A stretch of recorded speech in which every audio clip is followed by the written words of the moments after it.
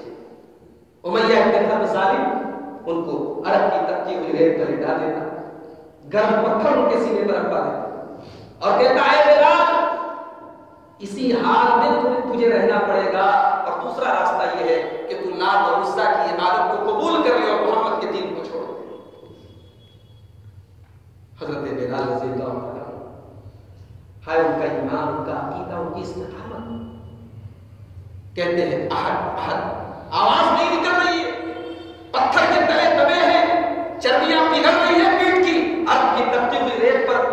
وہ منظر میرے بھائیوں ذرا اپنی آنکھوں کے سامنے رکھیے، لیکن بلال حبشی کی زبان سے ایک ہی جملہ نکلتا ہے، احد احد، نہیں نہیں میرا معبود ایک ہے، میرا اللہ ایک ہے، میرا رب ایک ہے، اسے کیا ہے سر چکا ہے، اسے کیا ہے چکا ہے۔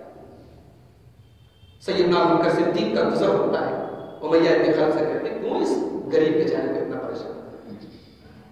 بولا میرا غلام ہے، میری ملکیت ہے، جو چاہے سو کرو۔ حضرت ابوبکر نے کہا اچھا ایک کام کرو، اس سے زیادہ طاقتور غلام تمہارے مذہب کا پیروکار، تمہارے دین پہ چلنے والا اگر اس کے بدلے میں دے دوں تو چھوڑ دو گے؟ اور ہاں چھوڑ دو۔ حضرت ابوبکر نے ایک غلام اس کو دے کے حضرت بلال کو چھڑایا اور آزاد کر دیا۔ ایک لونڈی تھی، اس کا نام تھا زنیرہ، زنیرہ کو بھی اس کا مالک بہت مارتا تھا، تڑپاتا تھا۔ حضرت ابوبکر صدیق نے اسے بھی خرید کے آزاد کیا۔ جب حضرت ابوبکر نے اسے خرید کے آزاد کیا تو اس کی بینائی چلی گئی، اندھی ہو گئی۔ اب مکہ والوں نے شور اٹھا دیا کہ دیکھو زنیرہ نے اسلام قبول کیا ہے، محمد صلی اللہ علیہ وسلم کا دین قبول کیا ہے، تو ہمارے معبودوں کی طرف سے آفت ہوتی ہے، عذاب آئے۔ حضرت ابوبکر صدیق نے دعا کیا ہے اللہ اس لونڈی کی بینائی لوٹا دے، اللہ اس کی وجہ سے اسلام اتنا ہوا۔ اللہ تبارک و تعالیٰ نے زنیرہ کی بینائی لوٹا دی۔ اسی طریقے سے حضرت ابوبکر صدیق نے کئی غلاموں کو آزاد کیا، پیسے دے دے کے غریب مسلمانوں کی مدد کرنے کی۔ حضرت ابوبکر صدیق کے تعلق سے ایک بات ہمیں اور آپ کو یہ بھی یاد رکھنی چاہیے، قرآن کریم کے 30ویں پارے میں سورۃ اللیل کی آیت نمبر 17 سے لے کر آیت نمبر 21 تک کی 5 آیتیں جو ہیں ان کے بارے میں علماء کہتے ہیں، مفسرین کہتے ہیں کہ یہ حضرت ابوبکر صدیق کے بارے میں نازل ہے۔ آئیے ذرا ان آیات کا ترجمہ دیکھیں۔ وَسَيُجَنَّبُهَا الْأَتْقَى الَّذِي يُؤْتِي مَالَهُ يَتَزَكَّى وَمَا لِأَحَدٍ عِندَهُ مِن نِّعْمَةٍ تُجْزَىٰ۔ یہ آیت حضرت ابوبکر صدیق کے بارے میں نازل ہے۔ کیا کہا جا رہا ہے ان کے اندر؟ غور سے سنیے۔ وَسَيُجَنَّبُهَا الْأَتْقَى، جہنم سے اس آدمی کو بچا لیا جائے گا جو متقی ہے، پرہیزگار ہے، تقوی والا ہے۔ الَّذِي يُؤْتِي مَالَهُ يَتَزَكَّى، جو اللہ کی راہ میں اپنا مال دیتا ہے، يَتَزَكَّى، لیکن مال دینے کا مقصد یہ کہ اپنا تزکیہ کرے، اپنے آپ کو گناہوں سے پاک و صاف کرے، اپنی نیت کو پاک و صاف کرے۔ دیکھیے مال دینے کی نیت کیا ہے؟ ایک ہوتا ہے کہ ہم مال اللہ کی راہ میں دے رہے ہیں لیکن نیت کا کچھ اتا پتہ نہیں کہ نیت کیا ہے، اور ایک ہوتا ہے کہ نہیں ہم گنہگار ہیں، خطا کار، بہت ساری غلطیاں کرتے ہیں، ہمارا تزکیہ ہو رہا ہے اس مال کے سب کے زکات سے۔ تو فرمایا کہ یہ وہ آدمی ہے جہنم کی آگ سے جس کو بچا لیا جائے گا، جو اللہ کی راہ میں اپنا مال دیتا ہے، یتزکا، اپنا تزکیہ کرنے کے لیے، اپنے آپ کو پیوریفائی کرنے کے لیے، اپنے آپ کو فلٹر کرنے کے لیے۔ وَمَا لِأَحَدٍ عِندَهُ مِن نِعْمَةٍ تُجْزَىٰ، یہ اللہ کی راہ میں مال اس لیے نہیں دیتا کہ کسی کا بدلہ چکا ہے، کسی کے احسان کو اتار رہا ہے، اس کی نیت صرف ایک ہے، إِلَّا ابْتِغَاءَ وَجْهِ رَبِّهِ الْأَعْلَىٰ، میرا رب مجھ سے راضی ہو جائے، میرا رب مجھ سے خوش ہو جائے، بس ایک ہی نیت ہے، اور اسی نیت کے لیے اللہ کی راہ میں صدقہ اور خیرات دیتا ہے۔ اور جب اس کی نیت ایسی ہے، وَلَسَوْفَ يَرْضَىٰ، جب نیت ایسی ہے، اللہ کو راضی کرنے کی نیت ہے، تو انشاءاللہ اللہ راضی بھی ہوگا، اللہ ایسے بندے سے راضی ہے۔ تو یہ ابو بکر صدیق، حضرت ابو بکر صدیق کی سیرت کا سب سے بڑا اور سب سے عظیم پہلو جو ہے وہ ہجرت کا واقعہ ہے۔ ذرا آپ یاد کیجیے مکے کا ماحول، دھیرے دھیرے صحابہ کرام کے اوپر حالات تنگ ہو رہے ہیں، مشکلات بڑھتی چلی جا رہی ہیں، پریشانیاں بڑھتی چلی جا رہی ہیں۔ اللہ کے نبی صلی اللہ علیہ وسلم نے اپنے صحابہ کو اجازت دے دی، جاؤ مدینہ چلے جاؤ، مدینہ میں میرے صحابہ تمہارا استقبال کریں۔ صحابہ کی ایک بڑی تعداد مدینہ پہنچ چکی۔ اب مکہ میں کچھ صحابہ کرام بچے ہیں جو غریب بیچارے مجبور ہیں ان کو پھنسا کر کے، اور خود اللہ کے رسول موجود ہیں، اور حضرت ابو بکر موجود ہے، اور حضرت علی موجود ہے۔ حضرت ابو بکر بار بار اللہ کے رسول سے کہتے ہیں کہ اللہ کے رسول مجھے بھی مدینہ جانے کی اجازت دیجیے۔ اللہ کے رسول نے فرمایا کہ اے ابو بکر، تمہارے ساتھ کوئی جائے گا، تمہارے ایک ساتھی تمہارے ساتھ رہے گا۔ اللہ کے رسول اپنے آپ کو گھبرا کر رہے تھے کہ میں تمہارے ساتھ جاؤں۔ اور پھر وہ دن آیا جب مکے کی پارلیمنٹ میں، دارالندوا میں، مکے کے تمام بڑے بڑے قریش کے تمام بڑے بڑے سردار جمع بولے اب بہت ہوا، پانی سر سے اونچا ہو گیا، اب تو محمد کے ماننے والے مدینہ میں جا کے پناہ لے رہے، اب یہ اس فتنے کا خاتمہ کرنا پڑے گا۔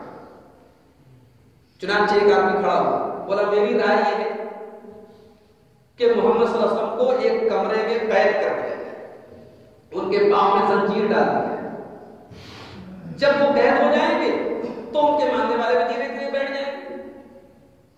لیکن اس میٹنگ میں ابلیس بھی موجود تھا، ایک بوڑھے کی شکل۔ ابلیس بولا نہیں، مجھے اس رائے کے اوپر آبجیکشن ہے، اس مشورے پر مجھے اعتراض ہے۔ بولا نہیں، یہ مشورہ ٹھیک نہیں، آپ محمد صلی اللہ علیہ وسلم کو اگر ایک کمرے میں قید کر دیں گے تو کیا ان کے ماننے والے چپ بیٹھیں گے اور زیادہ طاقتور ہو کے حملہ کریں؟ یہ رائے بالکل غلط ہے۔ ایک دوسرے صاحب کھڑے ہوئے، بولے میرا مشورہ یہ ہے کہ ان کو جو ہے شہر بدل کر دیا جائے، ان کو مکہ سے نکال کے کسی دور کسی صحرا وغیرہ میں جنگل وغیرہ میں ڈال دیا جائے۔ ابو جہل ابلیس کھڑا جو نجدی بوڑھے کی شکل میں، بولا نہیں، یہ رائے بھی غلط ہے، یہ صحیح نہیں۔ آپ محمد صلی اللہ علیہ وسلم کو کہیں نہیں چھوڑتے، ان کے ماننے والے ان کو جا کے سنبھال لیں، یہ مسئلہ ختم ہونے والا۔ ابو جہل کھڑا، ابو جہل نے کہا کہ میری رائے تو یہ ہے کہ ہر قبیلے کا ایک مضبوط ہٹا کٹا نوجوان چن لیا جائے اور سب مل کے تلوار لے کر محمد صلی اللہ علیہ وسلم کے گھر پہ کھڑے ہو جائیں، اور جیسے ہی وہ نکلے سب مل کے حملہ کر دیں۔ جب سارے قبیلے کے لوگ مل کے قتل کریں گے تو محمد صلی اللہ علیہ وسلم کے خاندان والے کسی سے بدلہ نہیں لے پائیں گے، کسی سے قصاص نہیں، کس سے بدلہ لیں گے، تو دیت دے کے پیسہ دے کے ان کو معاملہ ختم کر دیں۔ ابلیس بولا ہاں یہ رائے بالکل فائنل ہے، بالکل صحیح مشورہ ہے۔ یہ دارالندوا میں میٹنگ پاس ہو گئی، مشورہ پاس ہو گیا کہ اب آج کی رات محمد صلی اللہ علیہ وسلم کی آخری رات ہے، ان کے دروازے پر 10 نوجوان تلوار لے کر کھڑے رہیں گے، اور جیسے ہی وہ نکلے گے ان کا کام تمام کر دیں گے۔ ادھر یہ پلاننگ ہو رہی تھی، ادھر اللہ تبارک و تعالیٰ اپنے نبی کو وحی کے ذریعے اطلاع دے رہے تھے، وَإِذْ يَمْكُرُ بِكَ الَّذِينَ كَفَرُوا لِيَقْتُلُوكَ، اے میرے نبی تیرے خلاف پلاننگ ہو رہی ہے، تجھے قتل کرنے کی بات ہو رہی ہے، تجھے قید کرنے کی بات ہو رہی ہے، تجھے نکالنے کی بات ہو رہی ہے۔ وَيَمْكُرُونَ وَيَمْكُرُ اللَّهُ وَاللَّهُ خَيْرُ الْمَاكِرِينَ۔ اے میرے نبی، ان کی پلاننگ اپنی جگہ ہے، لیکن اللہ تبارک و تعالیٰ کی جو تدبیر ہے، اس کا جو پلان ہے، وہی غالب رہنے والا ہے، اس سے بہترین کسی کی تدبیر۔ اللہ کے رسول حضرت ابو بکر کے گھر آتے ہیں اور اما عائشہ روایت کرتی ہیں کہ اللہ کے رسول کا معمول تھا کہ روزانہ یا تو صبح یا شام کو ضرور ایک بار میرے گھر آتے تھے، میرے ابا سے ملتے۔ اس دن اللہ کے رسول ضرور دوپہر کے ٹائم آئے، اور جیسے ہی اللہ کے رسول آئے، حضرت ابو بکر صدیق نے کہا لگ رہا ہے کہ آج کوئی بڑی بات ہے۔ اللہ کے رسول آئے اور کہا کہ ابو بکر، ہمیں اجازت مل چکی ہے مدینہ جانے کی، ہجرت کی اجازت مل چکی ہے۔ حضرت ابو بکر صدیق نے کہا الصحبہ یا رسول اللہ، اے اللہ کے رسول، کیا آپ کے ساتھ مجھے بھی جانا ہے؟ مجھے بھی جانے کی اجازت مل گئی ہے؟ اللہ کے رسول نے فرمایا کہ الصحبہ، ہاں ابو بکر تمہیں بھی جانے کی اجازت ہے۔ اما عائشہ کہتی ہے کہ میں نے اپنے باپ کو کبھی خوشی سے روتے ہوئے نہیں دیکھا، آج پہلی بار میرے باپ کی آنکھوں میں خوشی کے آنسو تھے۔ میرا باپ زاروں قطار رو رہا تھا، اس کی آنکھوں سے آنسو بہ رہے تھے، لیکن یہ آنسو خوشی کے تھے کہ مجھے اپنے رسول کے ساتھ جانے کا شرف مل رہا ہے۔ اور آپ کو ایک بات اور بتا دوں کہ حضرت ابو بکر صدیق بہت دنوں سے اس کی پلاننگ کر کے چل رہے تھے کہ مجھے ہجرت پہ جانا ہے اپنے نبی کے ساتھ۔ بہترین قسم کے 2 اونٹ خرید کے پہلے سے تیار کر کے رکھے تھے، سواری کا انتظام پہلے سے کر کے رکھا تھا کہ اب نکلنا ہے۔ پتا چلا کہ مسلمان کا کام پلاننگ کے ساتھ ہونا چاہیے۔ آج پوری دنیا میں ہماری ذلت و رسوائی کی بہت بڑی وجہ یہ کہ ہم ایک جذباتی قوم بن چکے ہیں۔ جذباتی تقریریں پسند ہیں، جذباتی تحریریں پسند ہیں، جذباتی نوٹ پسند ہیں۔ ہم پلاننگ، جو تخطیط جس کو عربی میں بولتے ہیں، اسلام کی خاصیت تھی۔ اللہ کے رسول کی سیرت کا پورا چیپٹر ہے، پورا باب ہے کہ جو بھی کام کرو، ہم کاروبار کرتے ہیں، کاروبار پلاننگ کے ساتھ اگر آدمی نہ کرے تو فیل ہو جاتا ہے۔ ہم دنیا کا کوئی کام کریں، اگر ہم اس کی پلاننگ نہ کریں، اس کا صحیح سسٹم نہ بنائیں، ہمارے سارے کام برباد ہوتے ہیں۔ لیکن جہاں دین کی بات آتی ہے، جہاں اسلام کی بات آتی ہے، جہاں ایمان کی بات آتی ہے، ہم ایک جذباتی قوم۔ حضرت ابو بکر صدیق نے ہمیں اور آپ کو یہ سبق دیا کہ جو بھی کام کرو پوری تیاری کے ساتھ، سواری تیار ہے۔ اللہ کے رسول صلی اللہ علیہ وسلم حضرت ابو بکر صدیق کے ساتھ نکلتے ہیں اور سیدھے سور نام کا ایک پہاڑ تھا جو مکہ کے نچلے حصے میں تھا۔ سور نام کے پہاڑ پر ایک غار تھا، اس غار کو غار سور کہا جاتا ہے۔ اس غار میں اللہ کے رسول حضرت ابو بکر کے ساتھ گئے۔ یہ مدینہ جانے والا جو جنرل راستہ ہے، جو عام راستہ ہے، اس کے بالکل اپوزٹ تھا۔ اس سے بھی یہ سبب ملا کہ پلاننگ مضبوط ہونی چاہیے۔ اللہ کے رسول نے مدینہ جانے والا جو عام راستہ ہے وہ راستہ نہیں چنا، آپ نے اپوزٹ راستہ چنا تاکہ دشمنوں کی نظر اس راستے پر نہ جائے۔ اچھا، اس غار سور میں اللہ کے رسول اور حضرت ابو بکر 3 دن تک مقیم رہے۔ حضرت ابو بکر رضی اللہ تعالیٰ عنہ کے بیٹے حضرت عبداللہ ابن ابی بکر یہ روزانہ رات میں جاتے تھے اور مکہ والوں کی پوری انفارمیشن اللہ کے رسول کو اور حضرت ابو بکر کو دیتے تھے کہ آج آپ لوگوں کے بارے میں کیا کیا پلاننگ ہوئی۔ حضرت ابو بکر کا غلام عامر ابن فہیرہ رضی اللہ تعالیٰ عنہ وہ بھی صحابی تھے، اسلام لے آئے۔ وہ بکریاں چراتے چراتے جاتے اور غار سور کے پاس پہنچتے اور اللہ کے رسول کو اور حضرت ابو بکر کو بکری کا دودھ پلاتے اور بکریاں چرا کے واپس آتے تو حضرت عبداللہ کے جانے سے جو نشان بنا رہتا تھا وہ نشان مٹ جایا کرتا تھا۔ پلاننگ دیکھیے، انتظام دیکھیے، سسٹم دیکھیے۔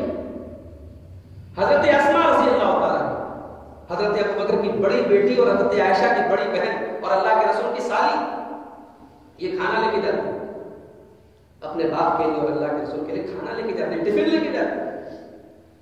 اور علماء نے لکھا ہے، سیرت نگاروں نے لکھا ہے، مورخین نے لکھا ہے کہ ٹفن باندھنے کے لیے ایک دن کپڑا نہیں تھا تو اپنے دوپٹے کا 2 حصہ کر دیا اور ایک ٹفن میں استعمال کیا۔ ان کا نام پڑ گیا ذات النطاقین،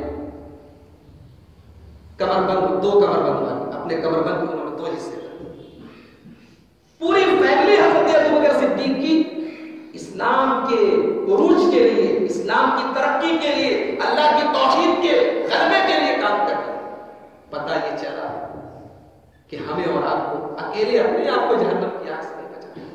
ہم تو تہجد پڑھ رہے ہیں اور ہمارا بیٹا ہیپی نیو ایئر کے جشن میں ہوٹلوں میں شراب پی رہا ہے، یہ تقویٰ کا تقاضا نہیں ہو سکتا.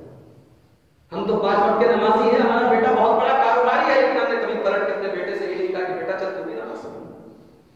ہم تو روزانہ صبح اٹھتے ہیں, قرآن کی تلاوت کرتے, ہمارا بیٹا صبح 11 بجے اٹھتا, سیدھے گدی پہ جاتا کہ اس نے قرآن اٹھا کے نہیں پڑھا.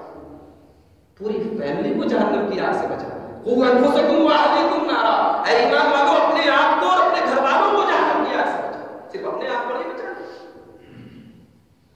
اگر حضرت ابوبکر صدیق رضی اللہ تعالیٰ عنہ اللہ کے رسول کے ساتھ ساتھ تو آپ کا بیٹا بھی اسی مشن میں لگا ہوا ہے, آپ کی بیٹیاں بھی اسی مشن میں لگی ہوئی.